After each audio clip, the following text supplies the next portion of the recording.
Hey there, self-care warriors. Welcome back to Self-Care Haven.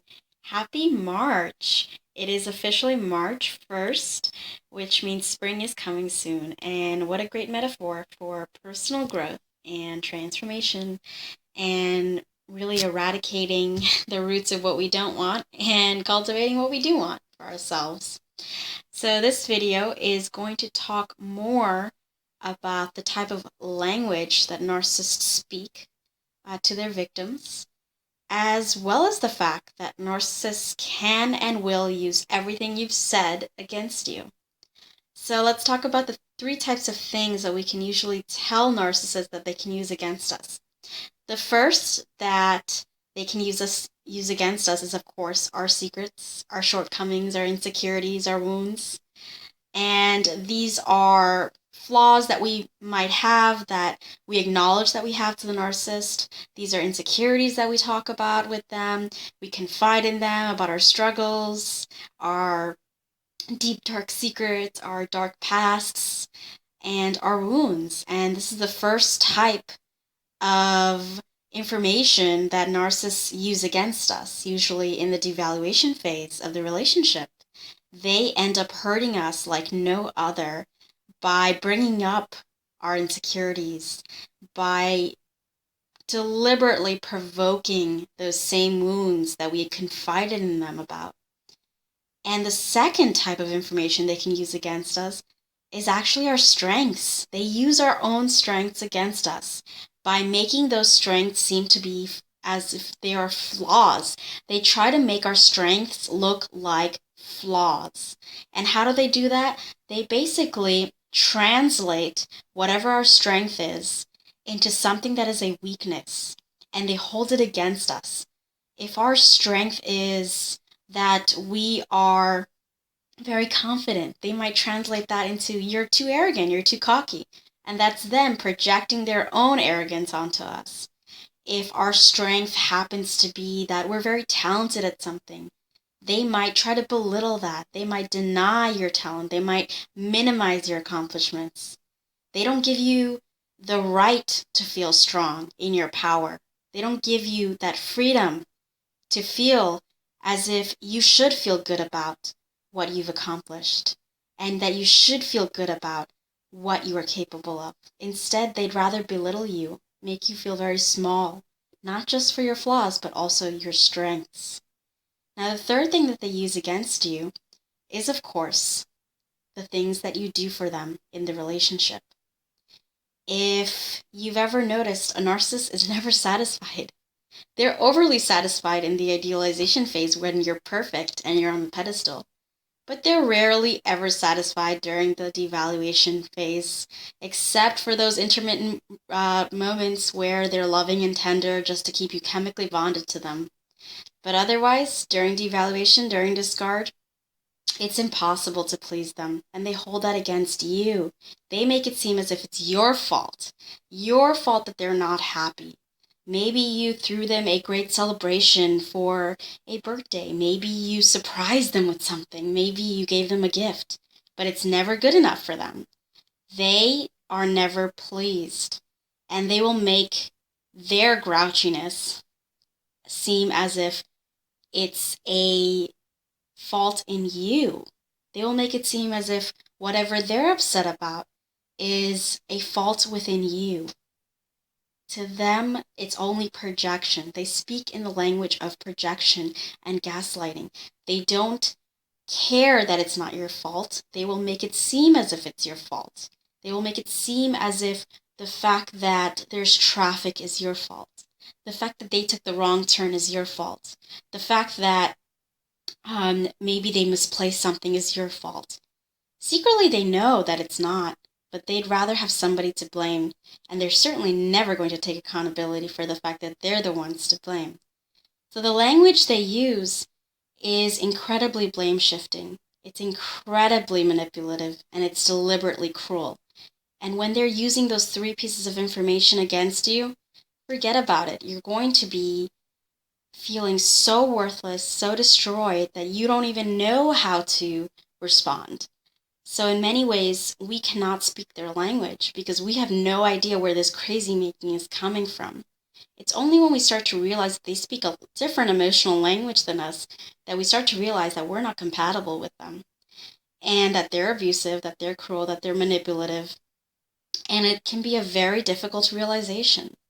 Now, I want to talk about a different type of language that narcissists also use, and that is the nonverbal language that they use. So, as a little bit of a private investigator myself, I've always been able to read people's body language. I not only read what they're saying to me explicitly, I read what they say to me implicitly.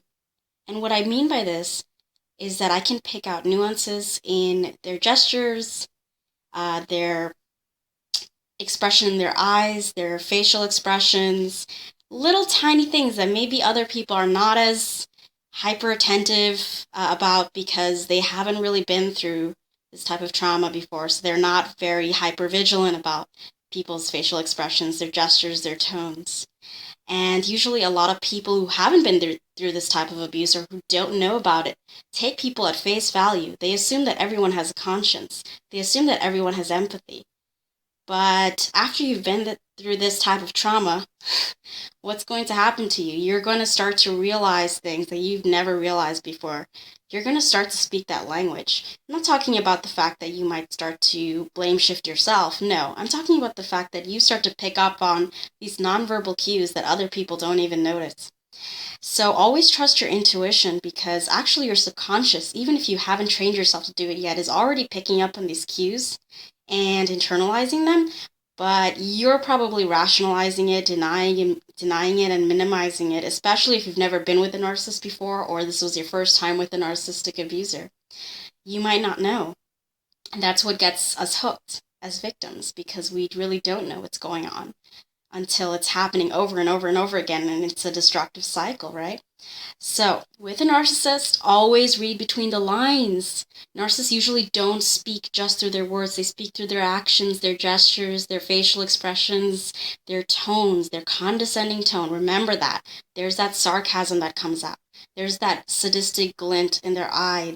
There's that smirk, that never-ending smirk that is always there, especially when they've duped you.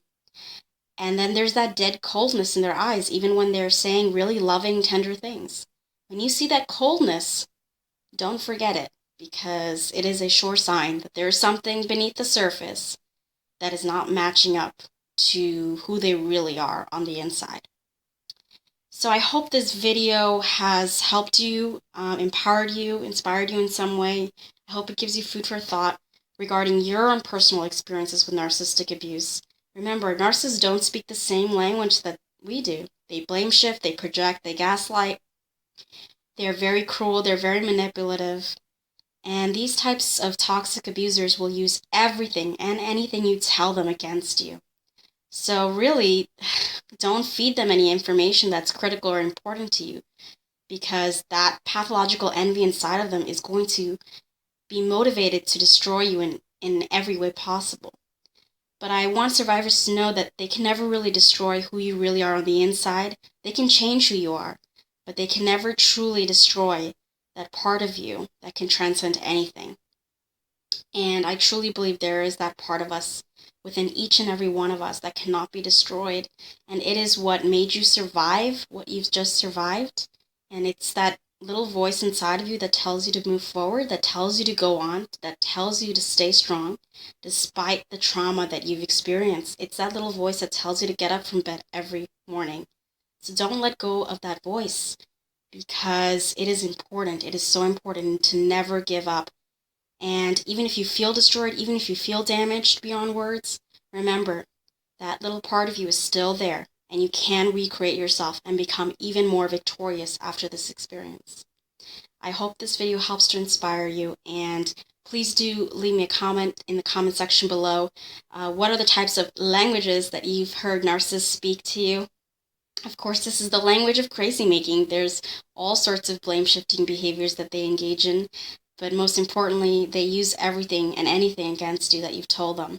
So have you confided in your narcissist about something that they used against you? And what type of information did you give them that they used against you the most frequently?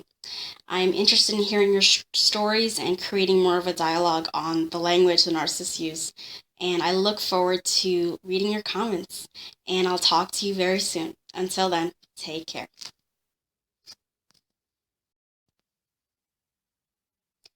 Narcissists assume that they can break us down and destroy us. But the truth is, they can never destroy us. We are stronger than them, heart, mind, and soul. As broken as we may feel, there is something within each one of us that is stronger than what they throw at us, stronger than their abuse. It is that part of us we must connect to before we give up hope for a better life for ourselves. It is that part of us that will allow us to transcend their destructive behavior and recreate ourselves more victorious than ever. Get my new book on narcissism, Becoming the Narcissist Nightmare: How to Devalue and Discard the Narcissist While Supplying Yourself. Available for pre-order on Amazon. Find the link in the description below.